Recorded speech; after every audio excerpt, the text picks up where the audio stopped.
Hi, we're the Youth Art Exchange Industrial Design Studio, and my name is Zoe.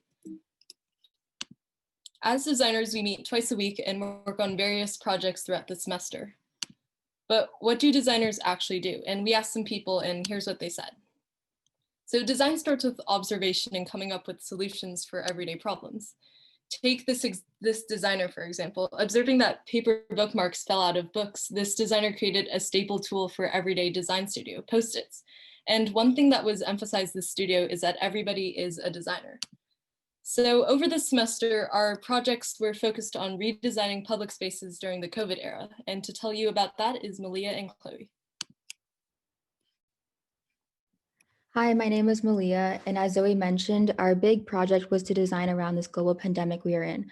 But first, I wanted to talk about some of the other things we did in our studio. Within our studio, we did sketches, drawings, prototypes, and model making. These 4 things were applied to the process of our main project this studio session. At the beginning of every studio session, we would do a 3 to 5 minute contour drawing of an image. For those who don't know what a contour drawing is, it's essentially a version of an outline drawing.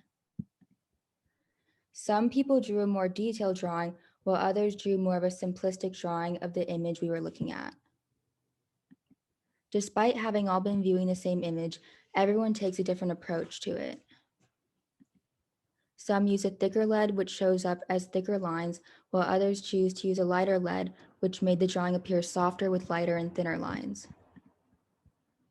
With only a little bit of time to draw, some chose to focus on a particular area where others drew the whole entire image.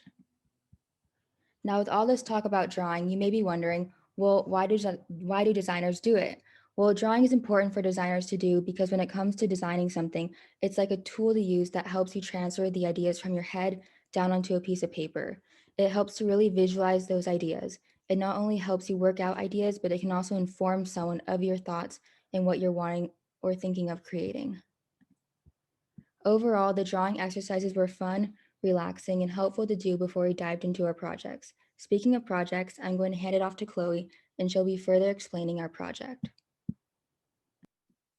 Hi, my name is Chloe. So every designer made the choice to create either a project that focused on architecture or on personal protective equipment.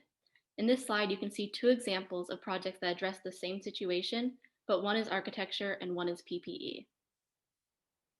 Here you can see a few examples of mask prototypes. When designing PPE such as masks, we work to improve existing designs, such as adding a way to eat through a mask or changing the way the mask stays on.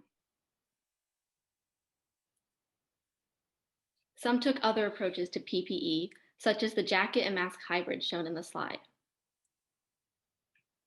These images demonstrate the design process for creating PPE, including the criteria for the project, sketches, and models.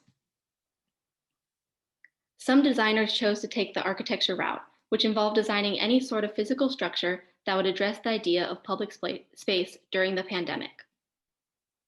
We began by brainstorming our ideas through rough sketches and quick models. We would then continue to improve upon our ideas and create more detailed drawings. Once we had a solid vision for our projects, we began creating prototypes. The prototypes worked to help us see a physical representation of how our project could function. We used materials that would best showcase the idea of our project and are most similar in looks or texture to what the project would be made of if built in reality. And now I'll hand it off to Luca. Okay. At the beginning of this presentation, we asked you, what do designers do? Now we ask you, why designers do it? So we have to understand, what is a designer? A designer can be a child to an old person or anywhere in between. So people design because they want to adapt, change, or improve their lifestyle or anybody else's. So whenever you sit in a chair, drink a glass of water, or interact with anything, think, why did they do it? What did they do that can improve my life or anyone else's? Thank you.